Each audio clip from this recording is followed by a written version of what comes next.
Okay, so before we begin, I'd like to acknowledge that although we are together virtually here today, the U of M campuses are located on the original lands of the Anishinaabe, Cree, Oji-Cree, Dakota, and Dene peoples, and on the homeland of the Métis Nation. We respect the treaties that were made on these territories, and we acknowledge the harms and mistakes of the past. We dedicate ourselves to move forward in partnership with Indigenous communities in the spirit of reconciliation and collaboration.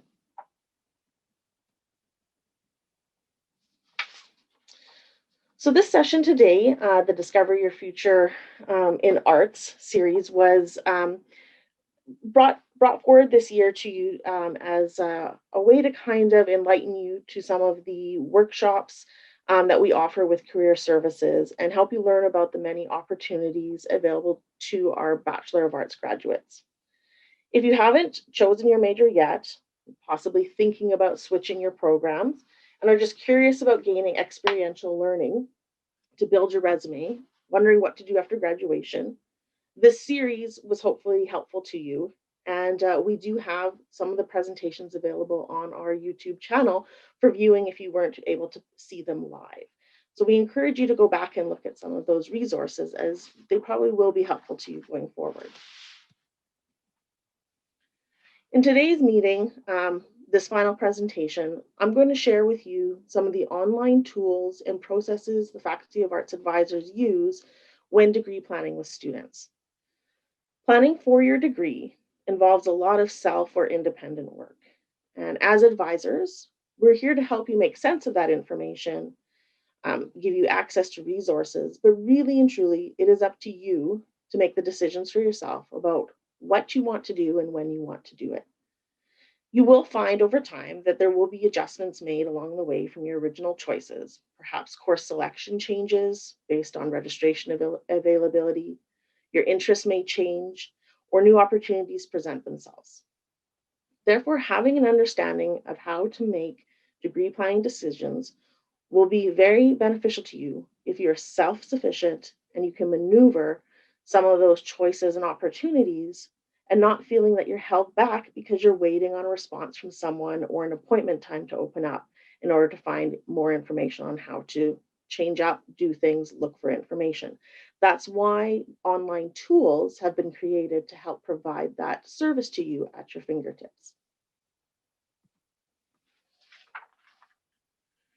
So, you may not know truly where your life is headed at this point in time or what some of your life goals are. Um, but taking the time to invest in yourself, to meet with a career counselor, and open up some of those ideas around your interests and goals is the starting point because those interests are what's going to excite you and become the starting point for determining what your degree program and eventual job is going to be. So, where you'll end up for your vocation, your employment.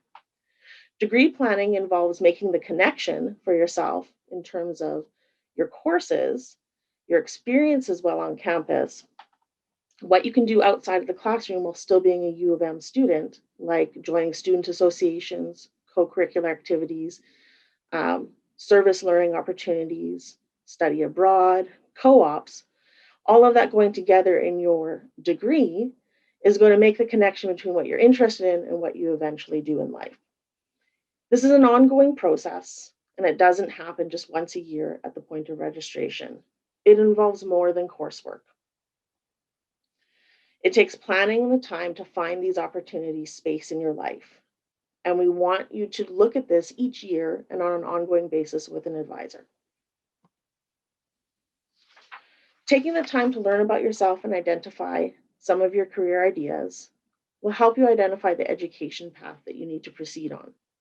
And there are many different ways to find this information.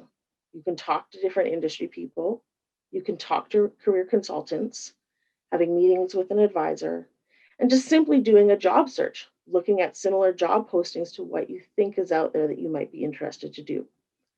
Once you've taken the time to learn about those things and to expose yourself to some of those ideas, we can take that information and turn it into constructs that we can try and find course and degree requirements that fit that pathway for you. And that will help you make sure you have the right set of courses in order to graduate with the degree that's most beneficial to you. The common tools an advisor will use with you for degree planning include these three items: the academic calendar, Achieve, and the career compass. These tools are online and fully accessible to you 24/7. There's no magic to using them. It's just simply understanding and asking questions when you don't know something. These tools were created for student use, and if you know how to use them, you're going to be fully able to do so whenever, wherever you need to. Looking at the academic calendar, this is the rule book of the university. It lays out all of the degree requirements, program options, course descriptions for your program. It's the university's official publication, and it contains important info each year specific to how the university is going to operate with your degree. It plays a crucial role in setting the degree requirements that apply to you based on the day that you make your declaration to have a certain major declared for your program. When you declare your major, you set the rule book for yourself based on that particular year. And every year thereafter, your rule book will not change. It'll go back to the original year in which you declared your major. And so all of the rules that apply to you when you work with an advisor, when we look up your program and determine your options, we're going to be going back to that particular rule book for the academic year. So it's important you're aware of it, that you know what's in it and how to decipher the information that applies to you. When you first enter arts, you're automatically just placed in the 3-year undeclared program. So you're not attached to any particular rule book at that time. Your first year of study, whether it's in University 1 or as a first-year art student, you're just in exploration mode. The idea is to take courses, build prerequisite knowledge, and that by the end of the first year, you'll have some idea and direction about where you want to go and what program you want to declare. There are some overall general requirements that all students must take, but truly at least half of your program is going to be dictated by what you choose as your major and minor. And the earlier you decide your major and minor program, the more fruitful your time and money spent on education will be. And I don't just mean the sooner you decide, the sooner you'll be done. What I'm more coming at is the sooner you know what you want to do, you'll become more aware of and be able to take advantage of opportunities for specific course offerings and how to use your electives, the opportunity to participate in a co-op program or a study abroad, doing an exchange program.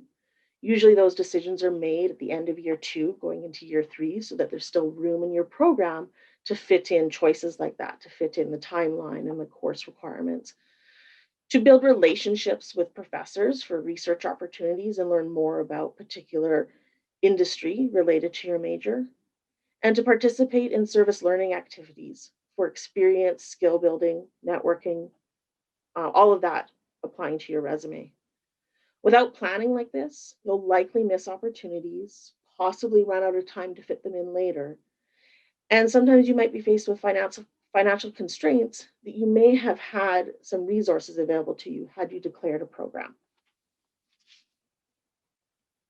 What we study in arts is a wide breadth of particular fields of knowledge. This here is a quick list of all the areas we offer in our major and minors to art students. We've specifically highlighted on this slide the 4 areas that are currently offering a co-op option as part of their degrees. You can see here from this list, there's many choices available to you. And actually, in addition to this list, students can select minors in their arts degree offered by other faculties and schools, such as any minor in science, through Asper School of Business and Management business minor, a leadership in business and organizations minor, art history, music, any of the minors offered by the Faculty of Environment, Earth, and Resources. We offer a family social science minor as an option, as well as recreation management. So some students have an idea of what they'd like to study before even entering our faculty, but many do take the year of study and determine after their first year what's really suited for them. Perhaps you've registered for a variety of courses in different areas, and hopefully that will help you choose your future major at this point in time. We have many resources that can help you make these decisions, and you don't have to figure it all out on your own. From our website, our YouTube channel, meeting with arts advisors either virtually or by email, our professors and workshops that we put on with other resources and student affairs units on campus like career services are all ways to investigate what to study and what type of future it might lead to. So looking a little bit deeper at the programs we offer and what the degrees look like in arts, let's take a deeper look at the 3-year general degree. Our 3-year general program is comprised of the following components. It's 90 hours in total, and that 90 hours is split up, requiring you to do 30 hours in a major area of study, 18 hours in a minor. So that adds up to 48 hours out of the 90 already accounted for. And that's where half of your degree is dictated by what you're choosing to study as your major and minor fields.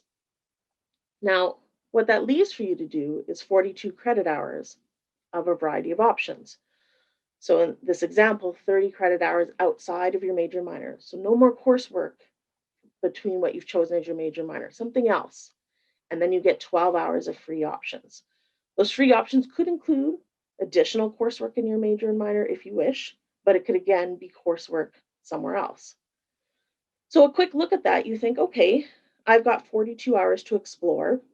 Anything else I want to do, right? Well, there are some other factors that influence that. And so in addition to looking at your major, minor, and options, our degrees require you to have faculty requirements. And you've maybe heard some of them already, but they include courses in the humanities, social sciences, science, having 5 subject fields completed by the time you graduate, a written English, a mathematics, a requirement new for the fall of 2021, an Indigenous content requirement. And then there's a variety of number of courses that have to be taught by the Faculty of Arts, that have to be taught at the 2000 level, that have to be taught specifically from the U of M in your major, and overall taught by the U of M in the whole degree. And so all of that requirement needs to fit into this 90. And so some of the freedoms you have aren't exactly open-ended. We do need to strategize the best way to utilize the courses that you require with exploration and trying to fulfill all of that in one program. In the 4-year advanced degree, it looks very similar, just a little bit more. The major in this case is about 48 hours. The minor is 18 hours again. And then you have your options and free options. So your major and your minor at this point in the 4-year advanced program make up 66 hours out of your 120. So again, we're looking at just a little bit over half of your program. The remaining options, yep, there is some free choice in there, but there is some guidelines because of meeting those faculty requirements. So again, very similar, just higher numbers of amount that are required in those faculty requirements.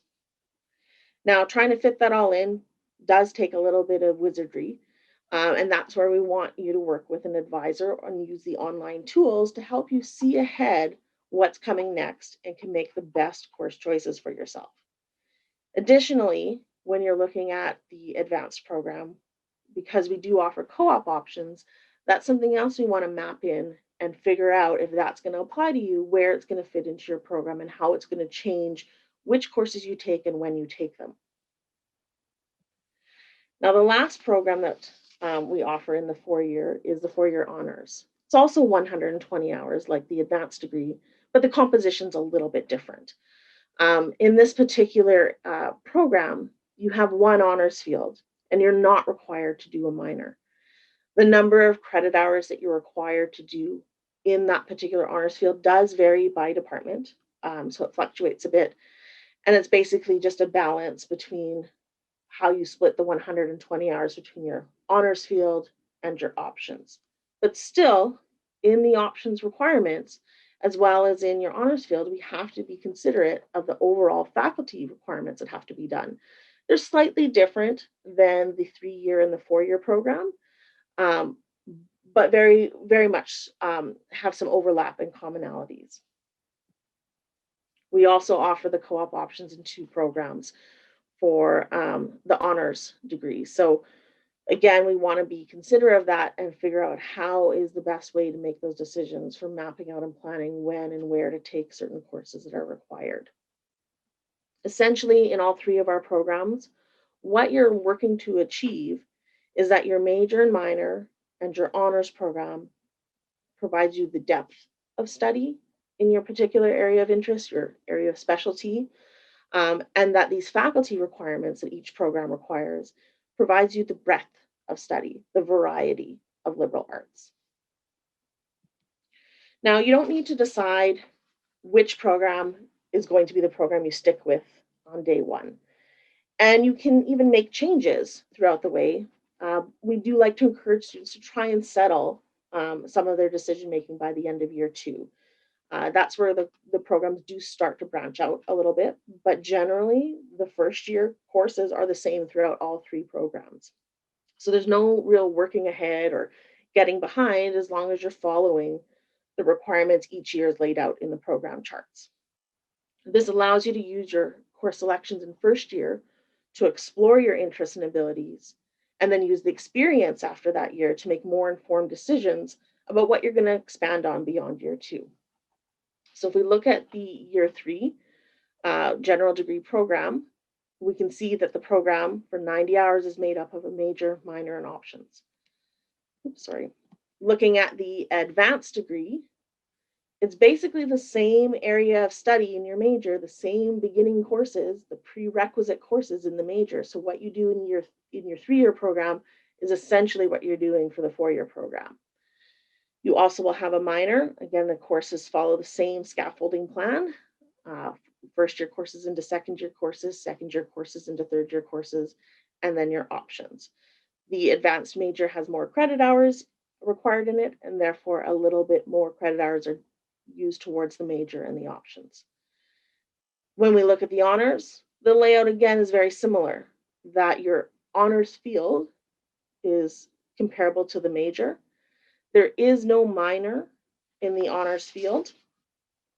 Now, you can choose to do a minor, and that we would just do by taking 18 hours of your options courses and completing exactly what would be equivalent to a minor and allowing you to declare a minor at the point of graduation. To do that, though, would require awareness and planning so that you are taking the right courses, reserving the right number of credit hours to be used in a certain way in your program.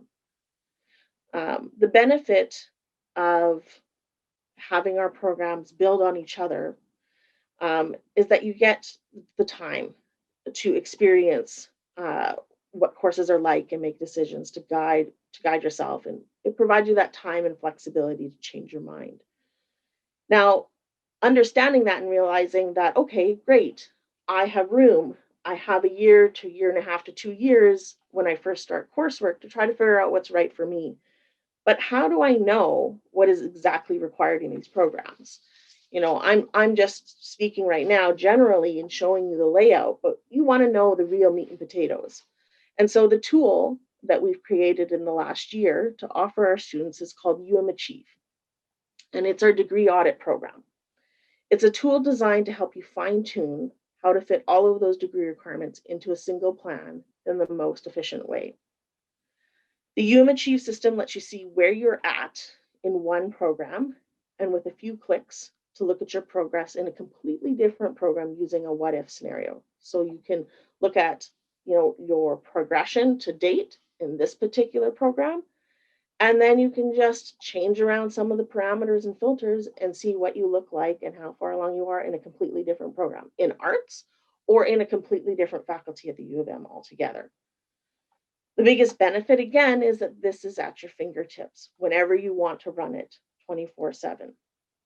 Now, if you're currently an art student and you've already declared your major and you're locked in to a particular program, when you log into Achieve, that's going to be set up and ready for you to go. It already goes to your Aurora history and knows what you're declared as, and you click a button and it says Run Declared Program, and it's going to lay everything out for you.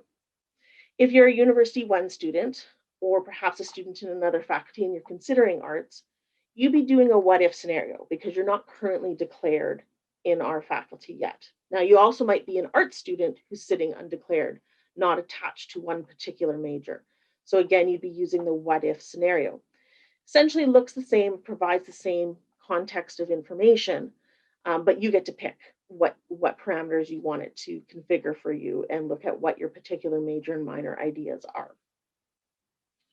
What's important when running a what if scenario is understanding that the academic calendar that I explained before is the rule book that you follow. So if you're not currently in a program that's declared, when you run a what if, you always want to run the catalog year that's the most current, because that would be the rule book you would follow, is whatever is active and alive right now. You wouldn't go back and follow rules from 2, 3, 5 years ago. You'd be looking at what's current now and in future terms.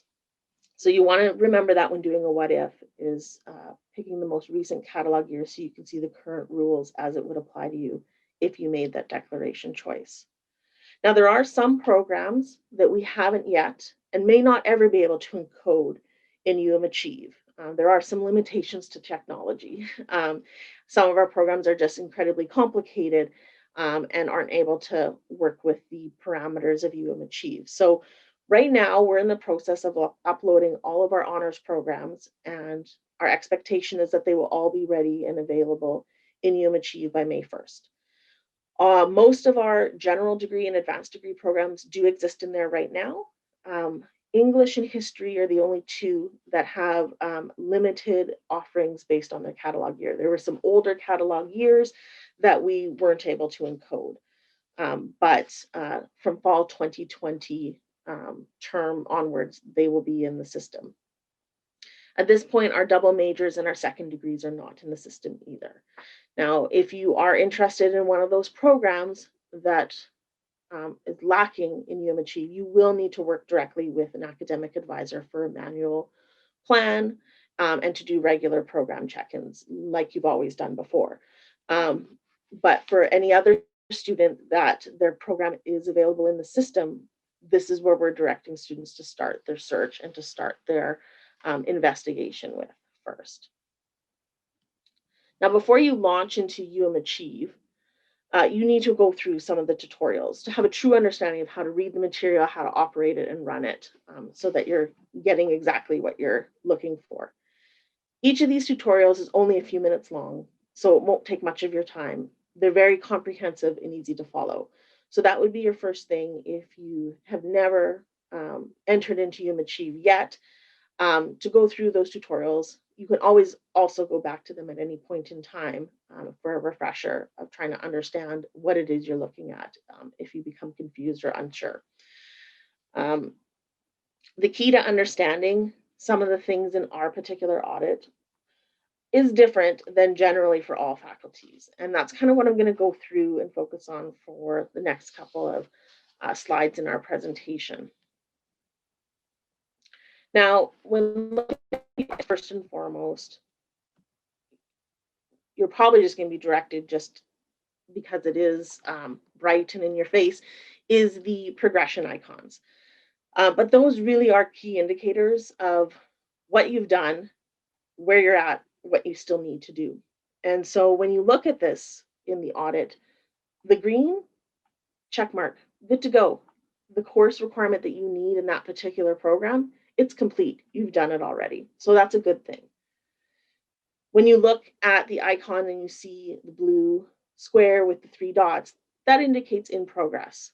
So what we're saying is, based on your current registration, the courses that you are sitting in right now, your requirement is set to be finished. We're on track, provided that you pass the course with the required grade, that you don't withdraw from the course, that when that course comes in with your D or C or better, depending on what's needed, that will change into the green check mark. If you're ever at a point in time where you're considering maybe you might withdraw from a course and you see it in your audit as being useful to you, you want to have a discussion with the advisor about the impacts of that choice. Because if you do choose to withdraw, that in progress is not going to be there anymore. It's going to turn into the next icon, the red unfulfilled. And so you want to know if you drop a course, what that means for you and what you'll have to pick up later. So the next icon is the red X, or the red box with the X. That indicates quite clearly you have something unfulfilled and outstanding. And that's a good trigger to know what you should be doing, but it also can confuse you too, because you might think that you already have that requirement because you know you've done something that you're fairly certain would meet that requirement. Why is it showing a red X? And this is where there are some quirks about our arts program in the audit that we need to explain to you. So if you see a red X and you look at what is outstanding and it seems wrong, that doesn't seem right to you, that right there would be your red flag to talk to an advisor. There's a certain way that the audit processes courses, and sometimes it happens that you have met a requirement, but because it wasn't filled into the audit a certain way, it falls to excess and is leaving that requirement unfulfilled. Now, with talking to an advisor, we can sort that out and we can adjust the audit through exceptions or notations and be able to bring a course up that should have been used that may not have been placed properly. We'll look a little bit more closely at what that example might look like so that you know to question it if you see it. Now, when we look at the audit and go in first, the first thing you're probably going to be drawn to is the graphs and the GPA charts because they're pretty and they look nice. And really, that's great. They give you a quick reference to how far along you are, but truthfully, they're not accurate. The way that our art audit works is it's split really into two portions, a top portion and a bottom portion. And again, I'll keep going and explain those differences to you. But the way that we have the top portion set up is that is what controls the information that feeds into these graphs and charts. So really only courses that are used in the top portion of the audit are being reflected in these graphs. And there may be some stuff that you've done that is at the excess that we need to bring forward. And even though we will correct it and bring it forward, it still doesn't technically go into the top portion and therefore will not alter the charts. And so they're there, they're nice to look at, quick reference, but don't look at them as being truly accurate. It's actually the details in the audit that will make the most sense and be the most accurate as to what you have completed or not.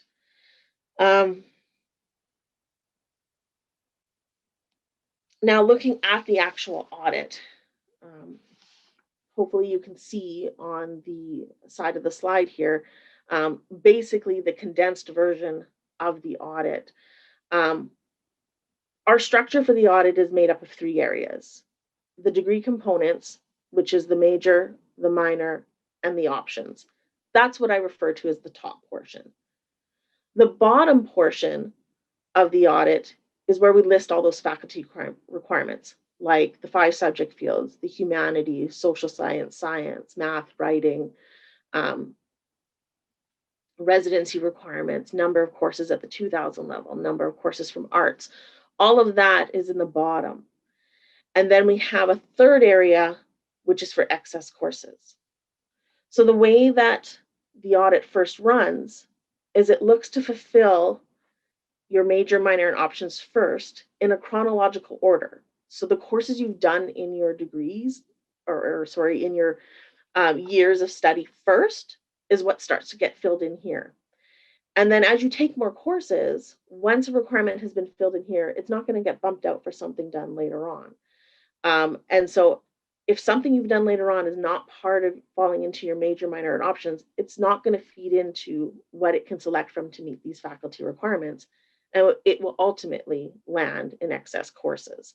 And so sometimes because of that layering, you've actually done a requirement, but your audit is not reflecting that.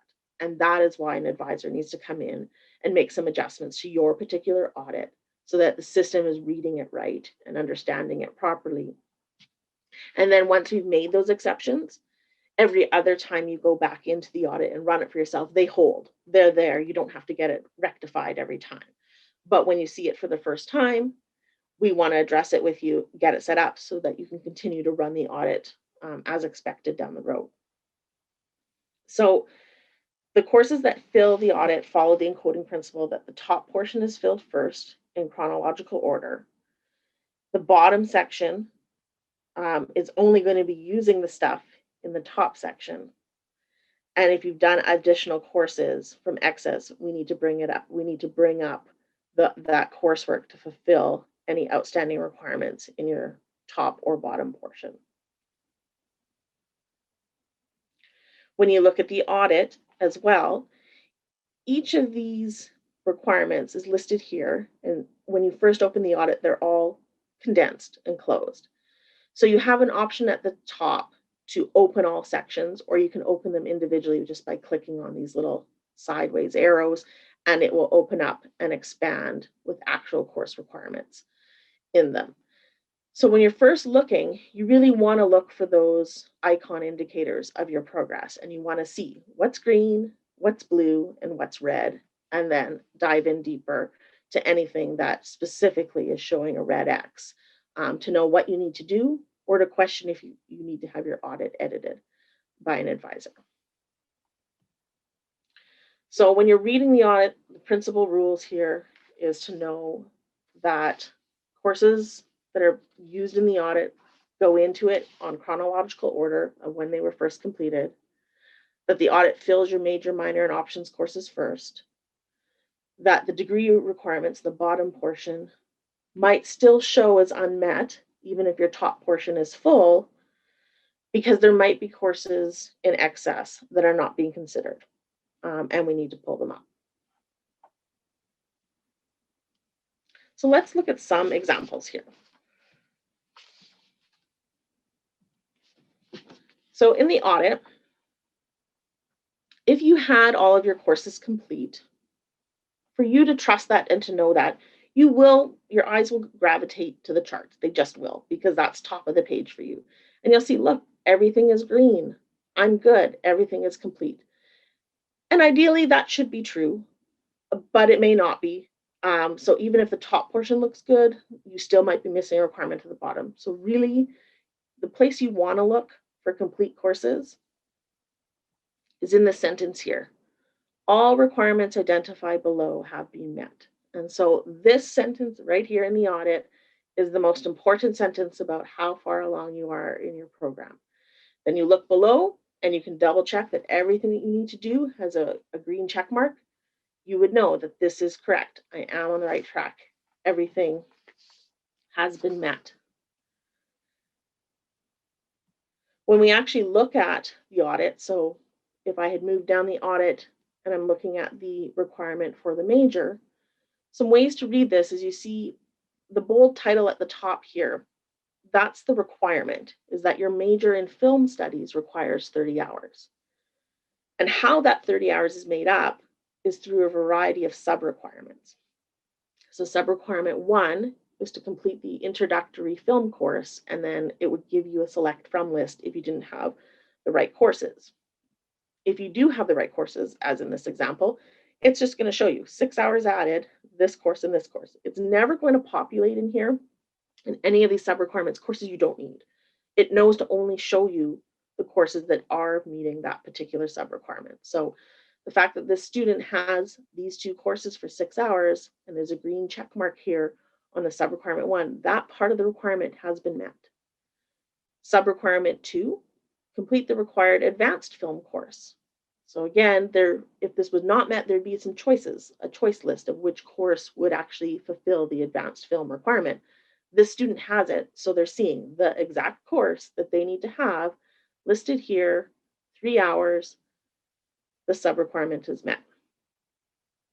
And then the final sub-requirement for the 30 hours of the overall major is to complete 21 hours of film courses. And then it lists the courses the student has chosen, showing the green check mark. So that's how you would read your audit and know that all your coursework is completed for that particular requirement. I'm just going to open up a full audit to show you here, just so you can see that. So I'm just going to stop screen sharing for 1 second. So looking at this particular audit, as I mentioned, the main important sentence here is all requirements have been met. So if we scroll down and we just look completely at this audit and all of the requirements, You can see that the major is listed here, green check mark, all sub-requirements associated with that particular requirement have been met. The minor is listed next, 18 hours earned. It lists what's being used, again, all green. And then the options. So the options is split up with the 30 credit hours from outside your major and minor, and then 12 hours of free options. All of that's fulfilled, green check marks, we're done. So that's the top portion. This now begins the bottom portion of the audit. And we have some paragraphs here that, again, restate this. They're not always read, but they are saying the following requirements must be completed to graduate with your degree. The degree audit only uses the courses from the above, major, minor, and options, to complete what is below. Therefore, please review your excess courses section for coursework that could be used towards the below requirements. In such cases, contact an academic advisor for assistance. That's us being able to come in and make exceptions where necessary. So we look at the other faculty requirements. So the 5 subject fields listed here, 60 credit hours from the Faculty of Arts listed here, 30 credit hours at the 2000 level, coursework that meets the 6 hours of humanities, the 6 hours of social science, the 6 hours of science, the written requirement, the math requirement, the student's residency requirement, overall credit hours to graduate 90, and then we get to the excess courses. And so in this particular student's excess courses, what we're seeing here that's not being used towards the degree, in this case, are 2 courses up here that have F grades. So you're probably aware F grades are not considered passing courses and therefore aren't meeting degree requirements. So you see the grade here, and the other indicator here is how many credit hours have been associated with that course. So the student has likely repeated these 2 courses somewhere along the way, and so these are the original attempts at the course, and because they've been repeated, it cancels out the credit hour value, because again, if you're aware of the repeat policy, you can only use a course once for credit. And then the other courses that get listed is anything that falls into the voluntary withdrawals. So again, these are not courses that were completed, therefore not being used in the audit. So that's what a fully complete audit looks like. It really is direct and simple to read if you know what you're looking for and how the courses get shuffled in. So in this case, this student has a completely clean audit. There's nothing to edit, nothing to make an exception on. Everything they've done fits and is indicating to them that they have completed their degree. Okay, so that was the completed courses. Now looking at in-progress courses, looks similar. What you'll see right away here is that the chart is indicating a little portion of blue in reference to some coursework is in progress to be finished, but not quite finished yet because the course isn't over and there's no final grade. Again, beyond looking at the chart, we're really looking at the statement here. And so it's saying all requirements that we expect needed for the student are complete. The in-progress courses are being used, though, in order to determine how far along they are. So those in-progress courses are pretty much just as good as being complete, with the idea that they're going to be successfully finished. If this particular student was possibly considering a VW, that would be something to have a discussion around, because that will change what is being considered completed in this course or in this program.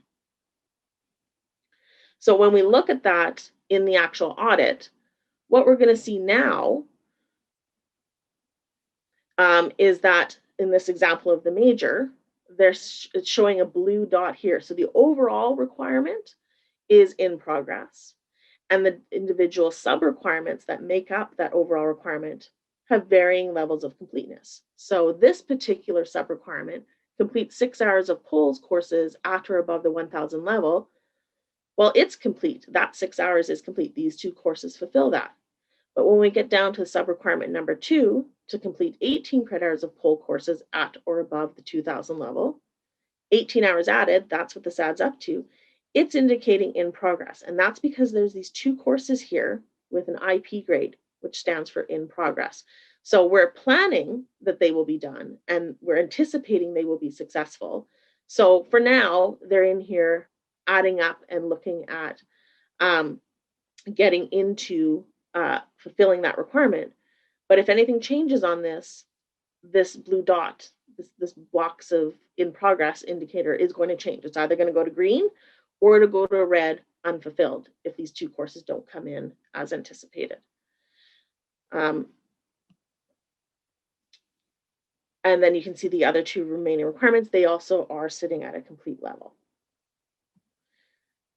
So before we go to unfulfilled, I'm just going to try again to show another example. Okay, so in this particular example, we're looking at this sentence here at the very, very top that says all requirements are completed, in progress courses used. So looking through, we're seeing the major. It has the blue in progress indicator. You see in the sub-requirement, which is actually outstanding. We look at the minor. It's all good. Now we look at the options and we're seeing, okay, there's something going on here. This section, this 30 is all complete. All courses are listed in there. It's got the green check mark, but this requirement here is in progress. So again, not fully finished, but anticipating to be finished. And there are two other in progress courses listed here as well. So now we go down to the bottom portion of the audit to see how does this all shuffle out. And so the student here having the 5 subject fields. Now it's saying it's in progress. And you can see here, they have a subject field of economics, a subject field of entrepreneurship with 1 in progress course, a subject field of GMGT, general management, marketing, political studies, there's lots in here, a couple of IP, and psych. So the student is on track to have all 5 done once all of these IP courses get finished. One thing about what gets shown here is it's going to show you everything that could possibly meet that requirement. So technically the student is on track to actually have 6 subject fields, even though they only need 5. Until all courses come in with final grades, though, it will never change this to a fully complete. So you just want to count up and make sure you know what you're looking for. In the 60 hours of arts, it's saying that the student has 60 hours added. So again, on track, but some of the courses that are sitting in here waiting to fulfill this requirement are sitting at an IP. So until those courses come in, it's not going to change. But you're kind of in the good to go if everything gets finished as you plan. So same with the other remaining requirements. The student is pretty good. They just got to get those final grades in, and then it'll become complete. If anything changes in that plan and they don't finish those courses as expected, then we're actually dealing with unfulfilled courses. Okay, so unfulfilled courses. So if you can see the pattern here, it's replicating. You can see courses that are anticipated to be done are green, blue is on track to be finished, and red is something is missing. And so again, looking at the statement on the audit, at least 1 requirement has not been satisfied. So right there, it's telling us we are missing something. And so we need to go in and look at what are we actually missing. And so in this example, it's coming from the minor.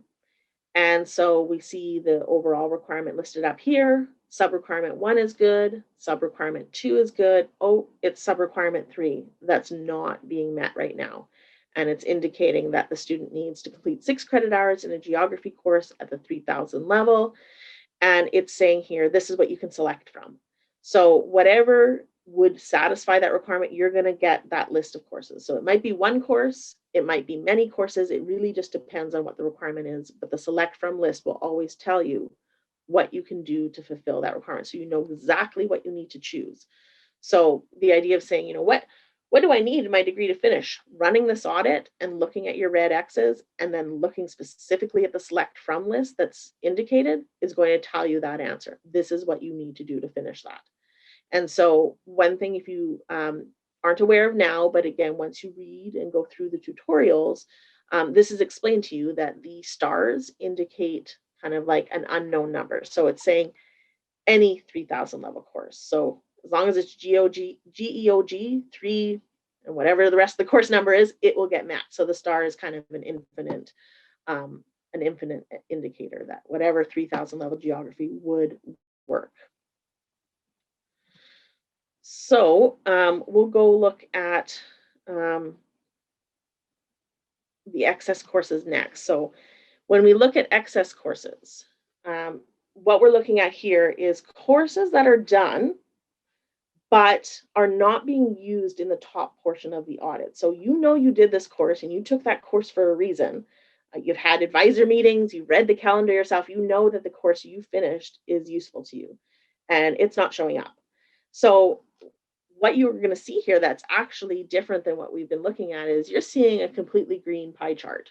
Yes, it's saying you've got everything you need. However, we also have an indicator that's saying you have something missing. At least one requirement has not been satisfied. So it's like, that does not make sense. How do I have everything, but yet I don't? And that's the nuances of our program. So if we go in and look at it, I'm just going to pull an example up of where you'll see that. Okay, so in this requirement, at least one course has not been satisfied. So we look at the audit. The major looks good. The minor looks good. The options are all green. Then we go into the bottom portion and we say, okay, like we've got our 5 subject fields here. Everything's green. The arts courses are green. 2000 levels green. Humanities, social science, science, writing. Oh, I'm missing my math requirement.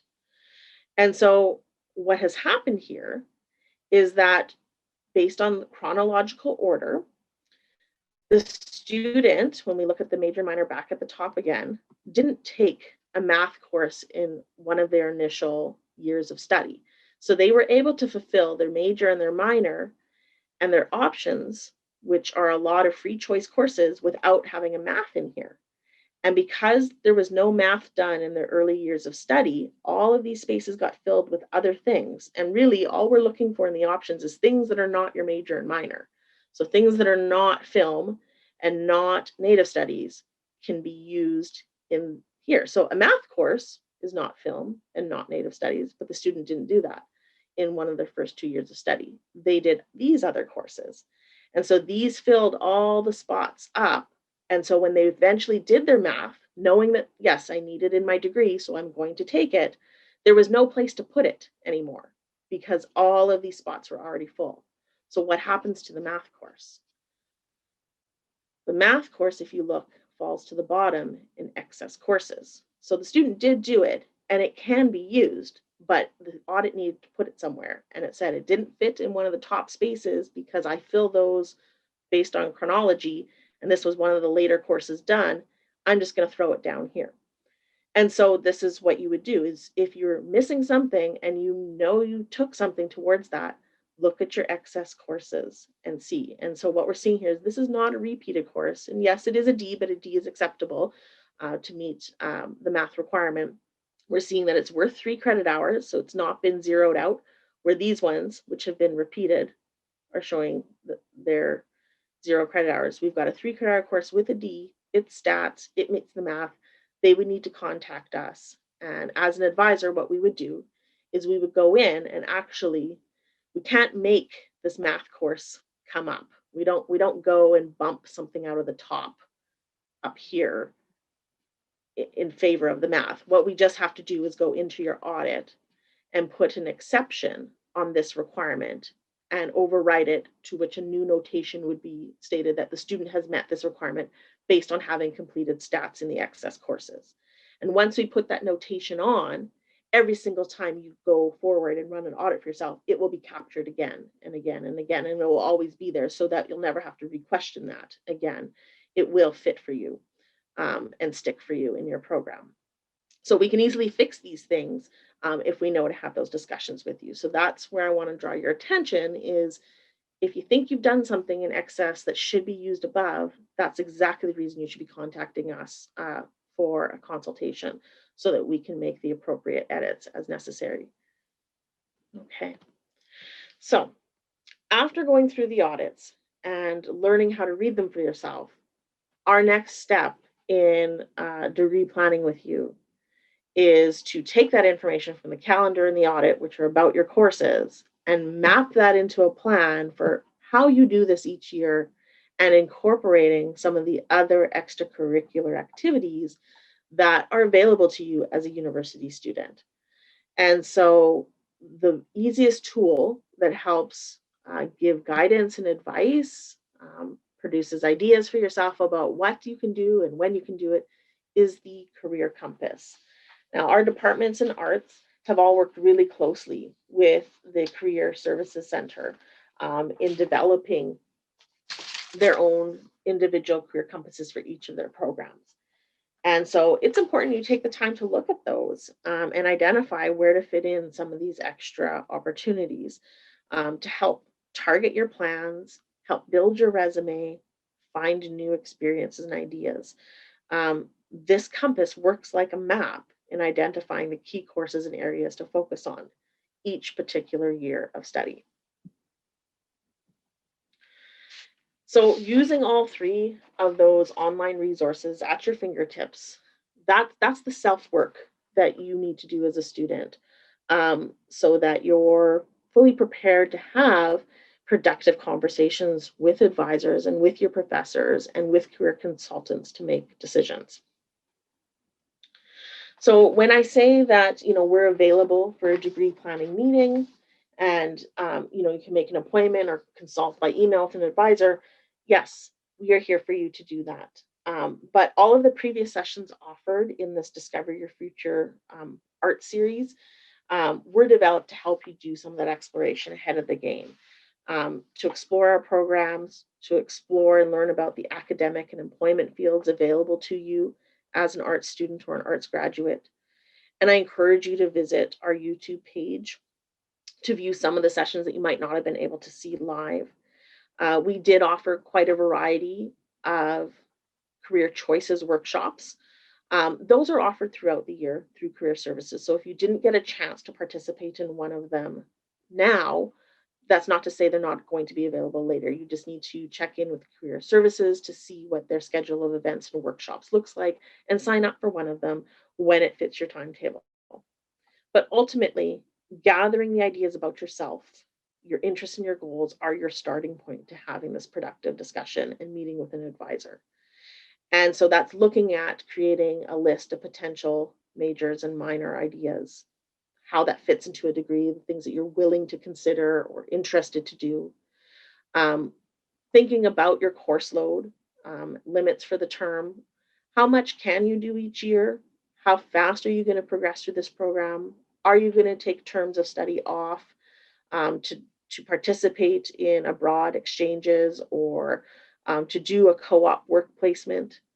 We want you to review the course selections in Achieve before even meeting with us so that you are familiar with what's going to be asked of you, how the courses come together, which ones are prerequisites to each other.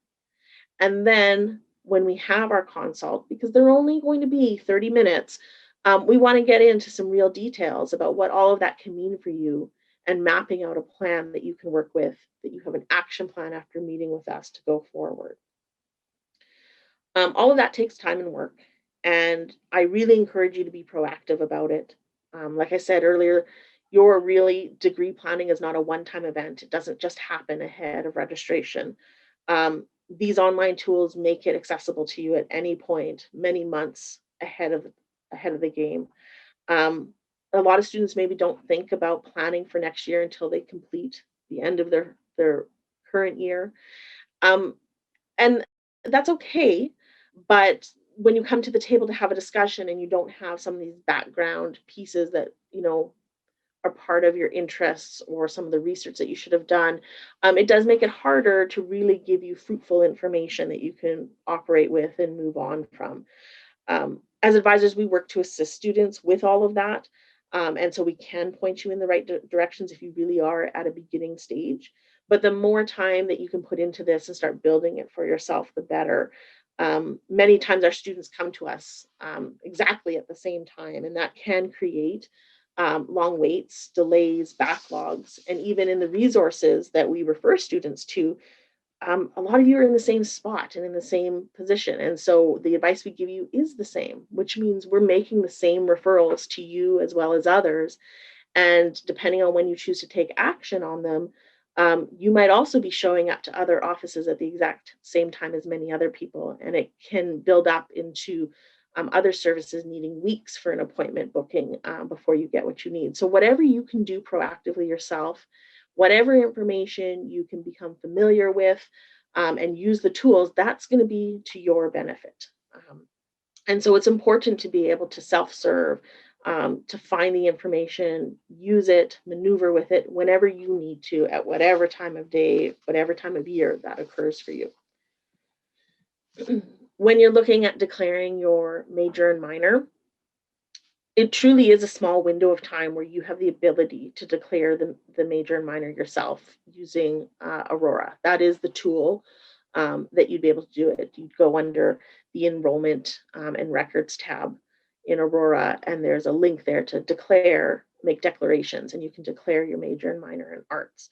But this small little window happens only when fall term registration opens up about the second week of June, when they release the registration dates, and then before you actually go in and start registering for courses. So there could be like a 2-week to a 4 or 6 week window where you actually have access on the system to make these declarations.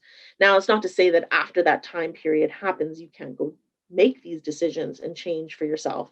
That you just need to work with an advisor in our office to do so. And so if you're not able to declare on Aurora prior to your fall term registration, we'd ask that you consult with an advisor for degree planning.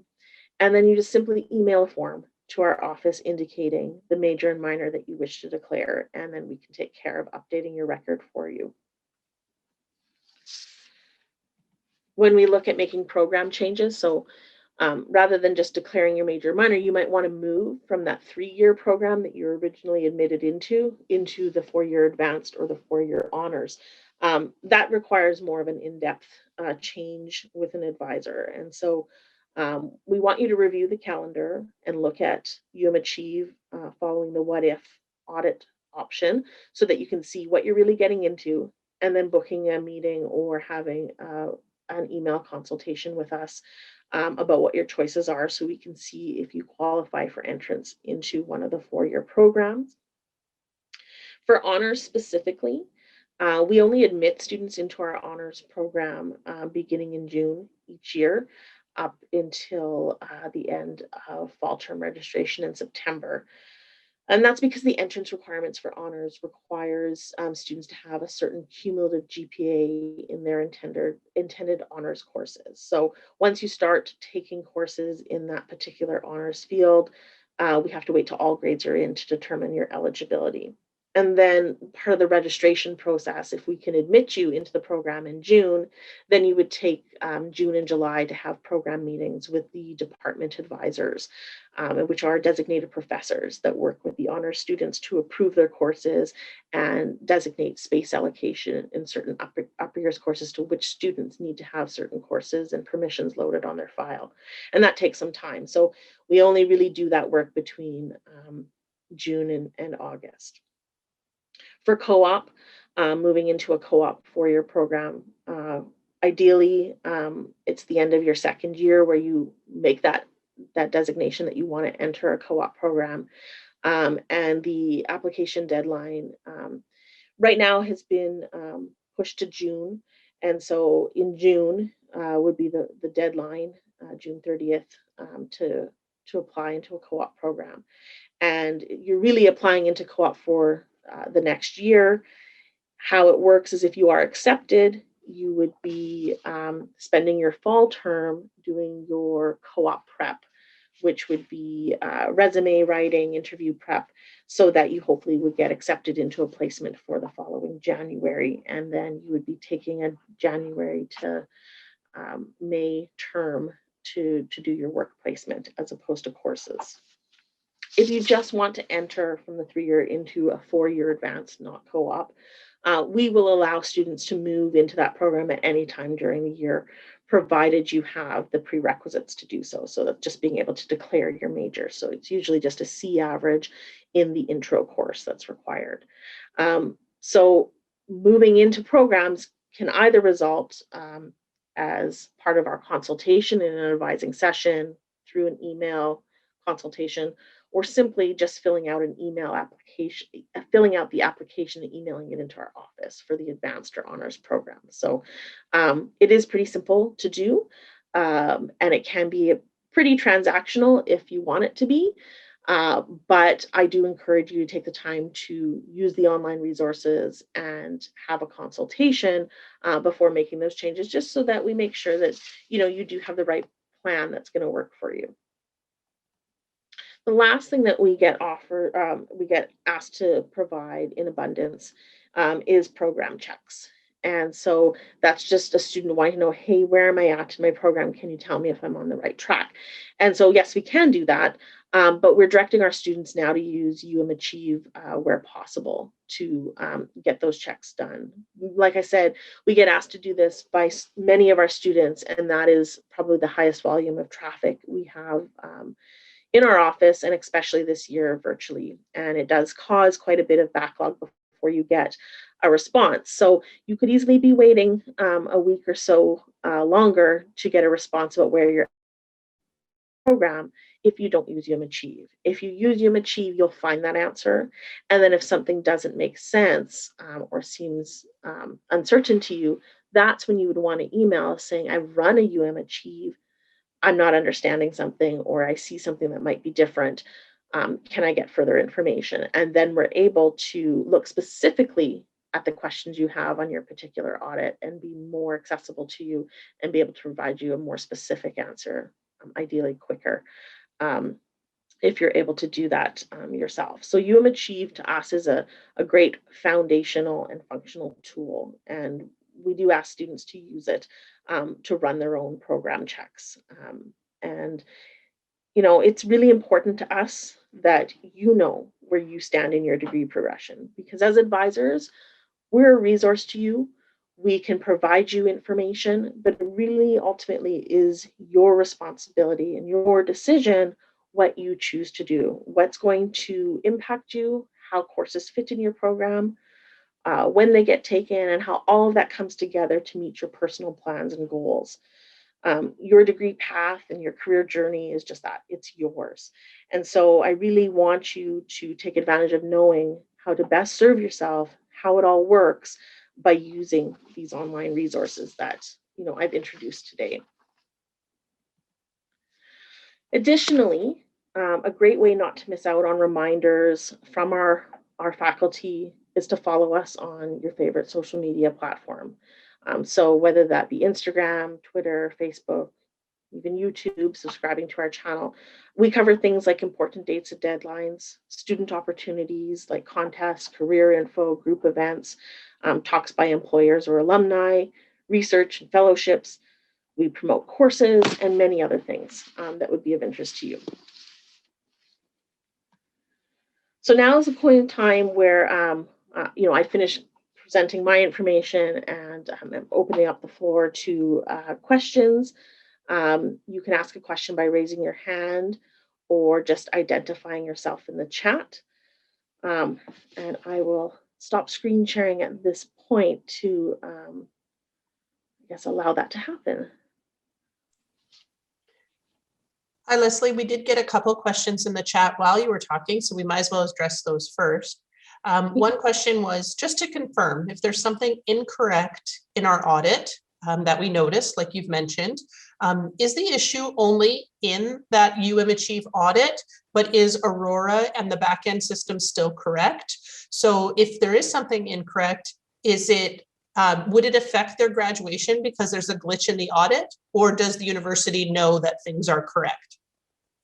So the audit is separate from the university Aurora system. So the audit is a computer system that goes into Aurora and pulls that information out for you to display it in the way that the audit does. So what happens in the audit doesn't go back and feed into Aurora. So we're just seeing a display of what's already in Aurora.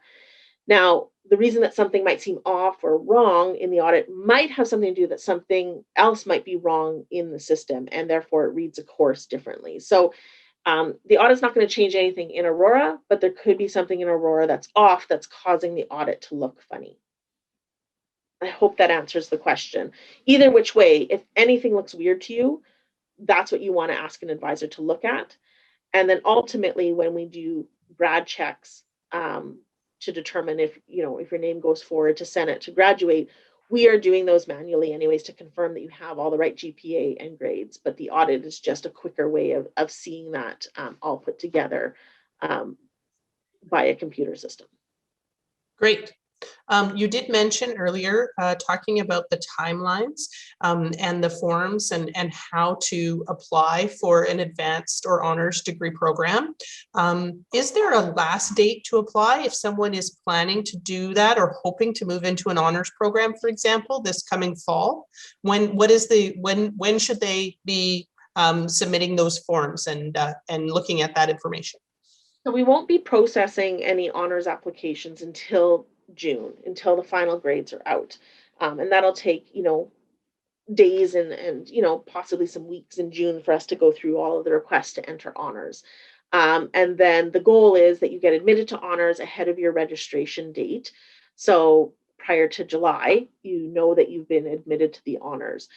If you didn't do that work in June to put your application in, and somewhere in July or August, and you've already gone ahead and registered for courses, you wish to still proceed and come back with applying to the honors, we will still accept it all the way up until September. It's just that the later and longer that it takes you to be considered, the less registration opportunities you have. So when you're in the honors program in the 3rd and 4th year, there's quite a few of the 3rd and 4th year courses that are restricted to only students who are already in the honors program. So advanced and general degrees can't take space in those courses. And if registration starts in July and you're making this decision to enter honors in, say, August, people have already started registering and taking up space in courses. So not that you couldn't move into the honors, but moving into the honors and trying to get the right courses could become more complicated because of space capacities. Perfect. Dana has a couple of questions in here. So Dana, I'm going to start your questions, but if you want to unmute yourself to continue on with a conversation with Lesley, please do so. First from Dana is, that she's still waiting to be admitted to arts for this coming summer, to start courses this coming summer, but she hasn't heard anything yet. Do you know about the timings on that, Lesley? It'll probably just be within a matter of a few days at this point. Okay. And then Dana had another question related to not seeing a few things showing up yet because the courses haven't been completed yet. Is that, sorry, I'm just trying to get back to the question here. It says, I was told I'll be seeing all my courses in the audit after I get the final mark for the course, as I don't see 2 of my courses. Is this correct? Or should I be checking in with someone? Is that considered an error? So should it be saying in progress, or as the courses aren't showing up in the audit, or is that an error? So specific to what I'm going to make a guess at, because Dana's asked about being admitted. Yeah. If you're not admitted to the faculty yet, then you don't have your arts record up to date. And so part of what we have to do for every student that gets admitted, if you come in with previous coursework transfer credit, either from a different faculty on campus or external to our institution, like a transfer credit from like U of W or Brandon or something, part of the admissions process when you get admitted, the advisors have to go in and apply all of your applicable credit. And until that's applied, it doesn't show up in Aurora and it doesn't show up in the audit. So it's probably not truly an error. It's just that if you haven't been admitted, your processing hasn't been completed yet. So I would say once you receive notice that you've been admitted, then within a day or so, if that information is not showing up as you expect, give us a call and we'll look. You could just be unfortunately sitting in a pile waiting to be processed, and we can always if you draw our attention to it, quickly proceed with completing your record. Okay, Dana, you're Okay, unmuted, so does that answer everything? Yeah, the only reason I asked about it because I do have all 5 of my courses from the arts this semester. 3 of them are showing, but the other 2 are not. That was like my only concern, because like even though I was not admitted to arts, 3 of them are still showing in the audit. So I'm going to guess it has something to do with processing, and Oh, okay. I know the screens that we have in our Aurora system, and something's probably not applied as it should be. So that I would say this is cause to send an email to arts_inquiry asking about why some of your courses aren't displaying, and then that'll For get sure. us Thank to you. respond to it. Another question's come in from Ivan. Ivan's an ICM student and who intends to major in an honors political studies with a minor in economics. Oh, but then that's the honors program. So I've taken all the 5 subject fields. Nevertheless, ICM doesn't offer polls 1506, which is a prerequisite for first year political studies major. My question is will this affect my application to the honors program in the fall for my second year of university? So you would need to finish the introductory 6 credit hour courses in order to meet the entrance requirements to honors. So if you don't have it yet, then you'll need to register for it and complete it. And you can always enter honors in your 3rd year. As I mentioned in my slides where I was trying to show in the graph how the courses build on each other, the first year and pretty much second year courses needed in an honors program are essentially what you'd be taking in a 3-year anyway to start. So it won't affect taking the courses you need. It's just you wouldn't be declared in the honors until you have the introductory 6 credit hours done.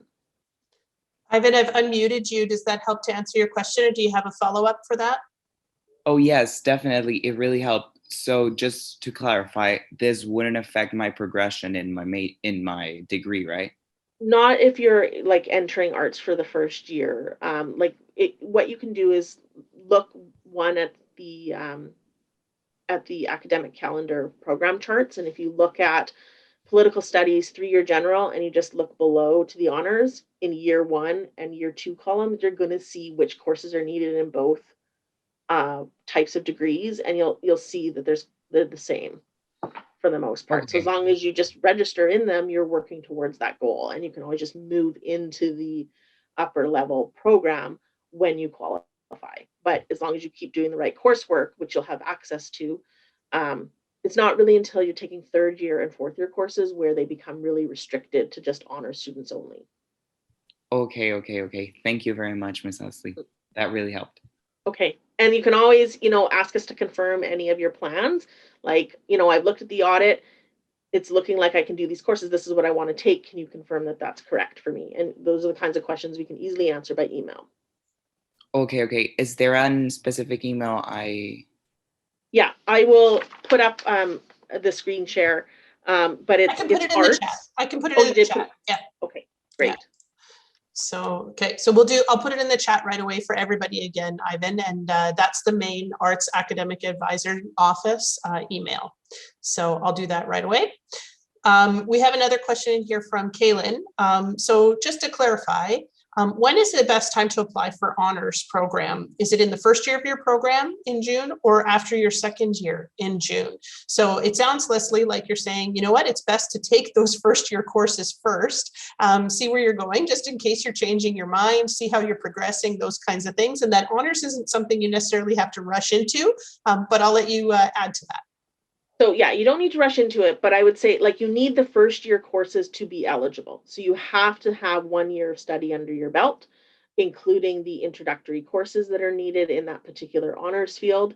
And when you have that satisfied, then after your first year, that upcoming June, you would apply so that you become an honors student for year 2.